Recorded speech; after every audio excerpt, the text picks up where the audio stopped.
अजित पवार गटाचे जुन्नरचे आमदार अतुल बेनकेंनी घेतली शरद पवारांची भेट। पवार म्हणतात अतुल बेनके माझ्या मित्राचा मुलगा, तर अजित पवार म्हणतात सीट धोक्यात आल्यामुळे भेट।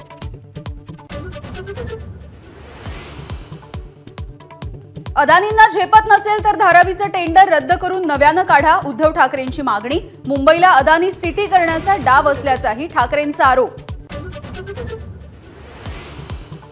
उपराजधानी नागपूरमध्ये सकाळी 3 तास दमदार पाऊस। मनपाच्या कामांमुळे रस्त्यावर पाणीच पाणी, शाळा कॉलेजेसना सुट्टी जाहीर।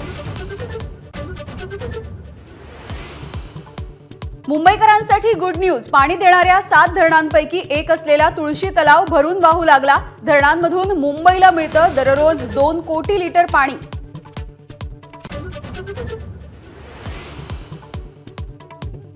मनोज जरांगेंचं पुन्हा एकदा आमरण उपोषण सुरू। सगळे सोयरे अध्यादेशाच्या अंमलबजावणीसह 9 मागण्यांसाठी आंदोलन।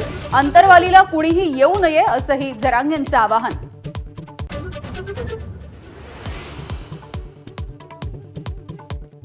राज्यामधील भाजपच्या प्रमुख नेत्यांची आता संघ परिवारातील नेत्यांसोबत बैठक। विधानसभा निवडणुकीआधी संघातील प्रमुख प्रचारक करणार मार्गदर्शन। मुळशीच्या शेतकऱ्याला धमकावण्यासाठी मनोरमा खेडकरांनी वापरलेलं पिस्तूल आणि कार पुणे पोलिसांनी केली जप्त।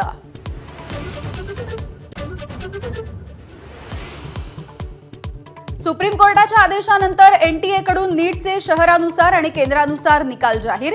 कोर्टाची मुदत संपण्याच्या अवघ्या 5 मिनिटं आधी निकालांची घोषणा।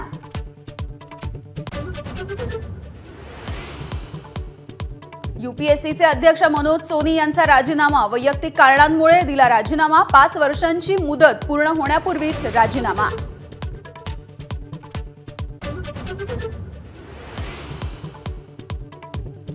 गोव्यामध्ये व्यापारी जहाजाला भीषण आग। समुद्र किनाऱ्यापासून 102 सागरी मैलावरची घटना। 2 अन्य जहाजांच्या माध्यमातून 12 तासांपासून सुरू आहे आग विझवण्याचं काम।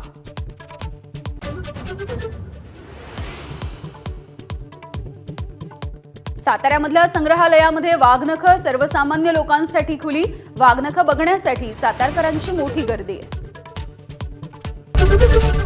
एबीपी माझा, उघडा डोळे बघा नीट।